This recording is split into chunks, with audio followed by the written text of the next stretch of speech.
অভিষেক বসু ও Shirley modak দিলেন বড় চমক।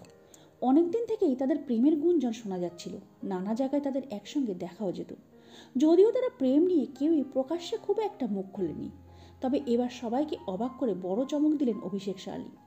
আইবুড়ো ভাত খেলেন তারা, তাও আবার ফুল কিস সেটে। সম্প্রতি তাদের আইবুড়ো ভাত খাওয়ার ছবি প্রকাশ্যে এসেছে। সেখানে অভিষেক ও শার্লিকে একসঙ্গে দেখা গিয়েছে। শার্লির পরনে ছিল গোলাপির উপর লাল বুটি দেওয়া শাড়ি ও লাল সাদা ব্লাউজ। অন্যদিকে অভিষেকের পরনে ছিল আজরাক প্রিন্টের শার্ট। অভিষেক ও শার্লির সঙ্গে তাদের মেগা ফুলকির পরিচালক রাজেন্দ্র প্রসাদকেও দেখা গিয়েছে। এক রাশ খাবারের পসরা সাজে বসেছিলেন অভিষেক শার্লি, তাদের মাঝে বসেছিলেন পরিচালক। একেবারে বাঙালিয়ানা ভরপুর ছিল আইবুড়ো ভাতের মেনু।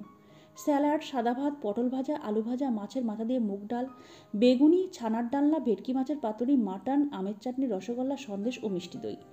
এইসব পদ কাঁসার থালায় সাজিয়ে পরিবেশন করা হয়েছিল। পাশে মঙ্গল প্রদীপও জ্বালানো হয়েছিল। প্রসঙ্গত, এর আগে সুরভির সঙ্গে সম্পর্কে জড়িয়েছিলেন অভিষেক। গত বছরের ডিসেম্বরে তাদের বিয়ের কথা ছিল, কিন্তু হঠাৎই প্রকাশ্যে আসে তাদের সম্পর্ক ভাঙার খবর। অন্যদিকে ভাগ্যলক্ষ্মী খ্যাত নায়িকা শার্লি মোদক তার 7 বছরের সম্পর্ক থেকে বেরিয়ে আসেন। মৃত্যুঞ্জয়ের সঙ্গে তার সম্পর্ক ভেঙে যায়। এর মাঝেই শোনা যায় ব্রেকআপ যন্ত্রণায় নাকি কাছাকাছি এনেছে অভিষেক শার্লিকে, পরস্পরকে মন দিয়েছেন তারা। তবে সবটাই ছিল গুঞ্জনের পর্যায়ে, তারা প্রেম নিয়ে আলাদা করে কখনোই প্রকাশ্যে কথা বলেননি।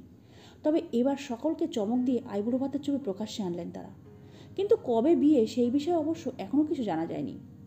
তো বন্ধুরা, আজকের এই ভিডিওটা এই পর্যন্ত। পরবর্তী বিনোদনমূলক ভিডিও নিয়ে আমরা খুব তাড়াতাড়ি ফিরে আসবো। ততক্ষণের জন্য সবাই খুব ভালো থাকবে, সুস্থ থাকবে। দেখা হবে আগামী পর্বে। নমস্কার।